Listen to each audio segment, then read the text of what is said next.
Welcome to our first lecture in the Statesmanship series. My name is Sam Postel. I'm the director of the Center for Liberty and Learning at Founders Classical Academy of Louisville. What better day to start our Statesmanship series than on George Washington's birthday, a day that is now called President's Day and meant to celebrate all presidents. We begin our series on statesmanship after the Revolutionary War has ended. However, it is uncertain whether or not the country will survive. The year 1783 and the place is Newburgh, outside of George Washington's camp. On March 11th, 1783, Washington learned that his officers planned to meet in the Temple of Virtue, near his own headquarters, to discuss an anonymous summons, which called for the officers of the army to do one of two things. The first, desert the country and head west and allow it to defend itself. The second, to march on Congress and demand payment for their services. You see, these soldiers were beginning to mutiny because Congress hadn't adequately paid them for their services, and it was beginning to appear that they wouldn't be receiving their pensions that they were promised for their service in the war. Washington heard about this anonymous summons, and he asked his officers to postpone the meeting 4 days. This is 4 days after March 11th. This would be March 15th, otherwise known as the Ides of March, a day with much significance, especially when it comes to a conspiracy. So Washington bravely confronts them. The officers assembled that day, March 15th, and an unexpected visitor entered the Temple of Virtue through a side door. That visitor was none other than George Washington, His Excellency. Washington proceeded to give a speech after apologizing for intruding upon the meeting. In his speech, he confronted the plans presented by the anonymous summoner.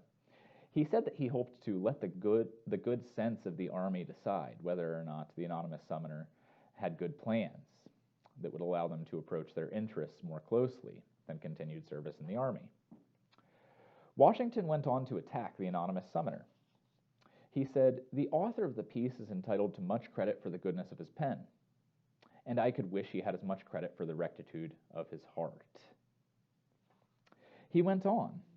Washington went on and he said that the address is drawn with great art and is designed to answer the most insidious purposes. So this man is a great speaker, a great orator, a great writer, but he tries to approach the most insidious purposes.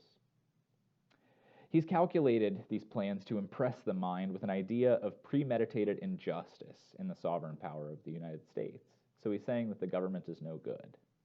He's saying that the people themselves, the soldiers themselves, ought to go to war or desert the country and its Congress because the Congress itself is not supporting their interests and not living up to their word. Washington accuses him. He says the secret mover of this scheme, whoever he may be, intended to take advantage of the passions while they were warmed by the recollection of past distresses, without giving time for cool, deliberative thinking and that composure of mind which is so necessary to give dignity and stability to measures, is rendered too obvious by the mode of conducting the business to need other proof than a reference to proceeding. So Washington is accusing this man of playing into the passions of the soldiers. He says that this anonymous summoner is taking advantage of you for his own purposes. He sees that you're angry at Congress, and he hopes to take advantage of that fact that you are angry. He hopes to convince you to come over to his side and desert your common country, forsake all of the work that you have done thus far in the revolution. So Washington poses this question: are you going to follow this anonymous summoner, or are you going to continue to follow the General of the Continental Army, His Excellency? But why follow Washington? The soldiers hadn't been paid, they missed their families, and they almost starved, they almost froze to death in the service of the country, which refused to pay them and seemed like it never would pay them. This is how Washington explains himself. This is how Washington tries to convince these soldiers to stick by his side. He says, "If my conduct heretofore has not evinced to you that I have been a faithful friend to the army, my declaration of it at this time would be equally unavailing and improper.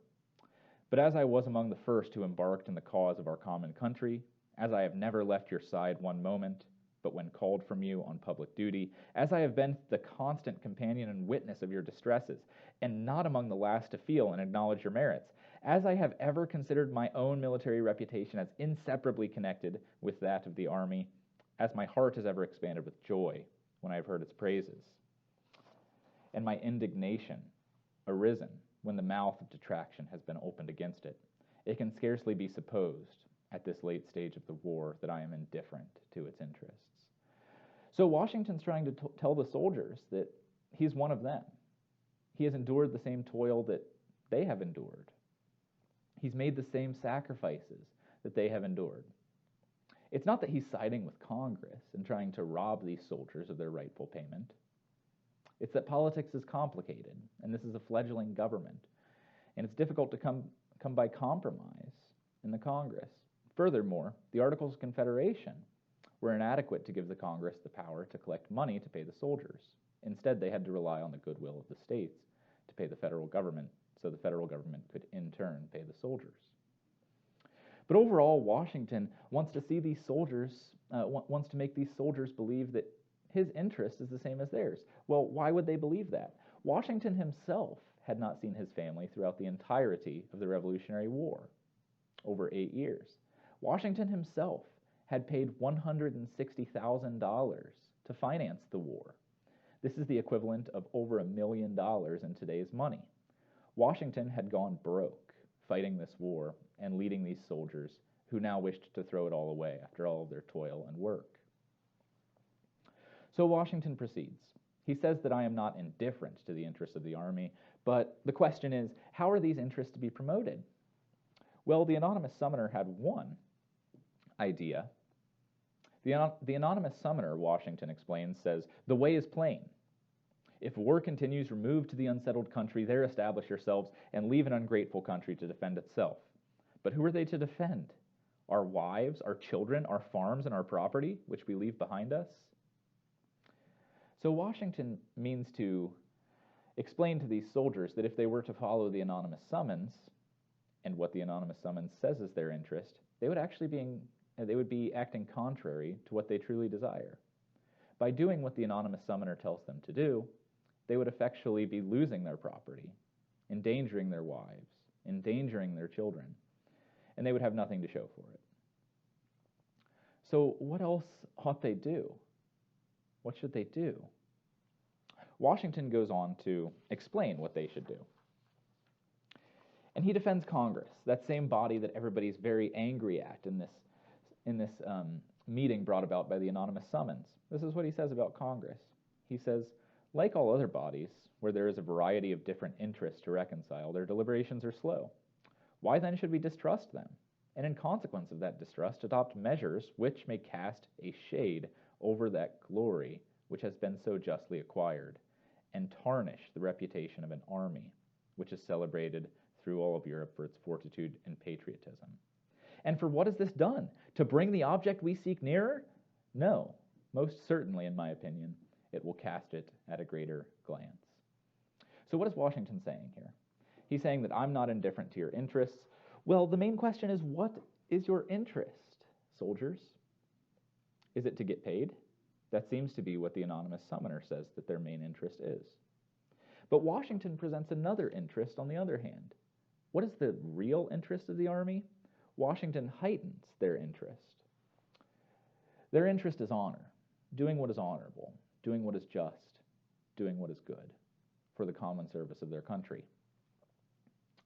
Washington ended his speech by saying, "Let me entreat you, gentlemen, on your part, not to take any measures which, viewed in the calm light of reason, will lessen the dignity and sully the glory you have hitherto maintained. Let me request you to rely on the plighted faith of your country and place a full confidence in the purity of the intentions of Congress. That, previous to your dissolution as an army, they will cause all your acts to be fairly liquidated, as directed in their resolutions, which were published to you 2 days ago, and that they will adopt the most effectual measures in their power to render ample justice to you for your faithful and meritorious services. And let me conjure you, in the name of our common country, as you value your sacred honor, as you respect the rights of humanity, and as you regard the military and national character of America, to express your utmost horror and detestation of the man who wishes under any specious pretenses to overturn the liberties of our country, and who wickedly attempts to open the floodgates of civil discord and deluge our rising empire in blood. So what does Washington tell them to do? He tells them to listen to Congress. How convincing is that? Well, it's debatable how convincing that is. So Washington has one last rhetorical trick up his sleeve. At the end of the speech, he pulls out a letter written by a man from Congress, a man who he explains is a worthy member of Congress, and he begins reading. He gets through about a paragraph of reading, and he stumbles over his own words.